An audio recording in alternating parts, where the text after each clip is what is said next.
అస్సలాము అలైకుం ఎవ్రీవన్. నార్మల్గా 40 ఉన్నాయి తీర్పు రోజున సంకేతాలు. సో ఈరోజు నేను 10 చెప్తాను. ప్రళయ దినం ఎప్పుడు వస్తుందో అల్లాహ్కు తప్ప ఎవరికీ తెలియదు. తీర్పు దినానికి సంబంధించిన ప్రధాన 10 సంకేతాలను చూద్దాం. దర్జాలు కనిపించడం. తీర్పు రోజు యొక్క అతిపెద్ద సంకేతం ఏమిటంటే దర్జాలు ప్రజలకు కనిపిస్తాడు మరియు తనను తాను దేవుడిగా చెప్పుకుంటాడు. వాస్తవానికి అతను అబద్ధాల కోరు మరియు మోసగాడు. ఇమాం మెహదీ ప్రపంచానికి శాంతిని తీసుకురావడానికి తీర్పు దినానికి ముందు ఉద్భవించే వ్యక్తి.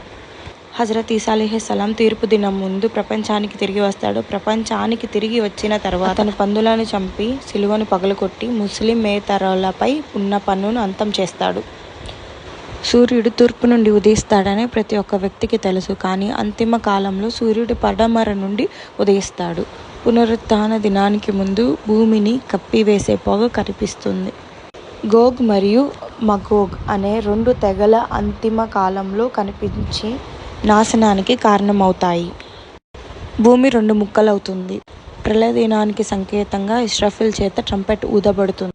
తీర్పు దినం గురించి ప్రజలకు చెప్పే మృగం ప్రపంచంలోకి వస్తుంది. చనిపోయిన వారందరికీ మళ్ళీ జీవితం ఇవ్వబడుతుంది మరియు వారి పనులు మరియు చర్యలకు అల్లాహ్ సుబ్హానహు వ తఆలాకి జవాబుదారీగా ఉంటారు. Please share, like and follow for more. Thank you.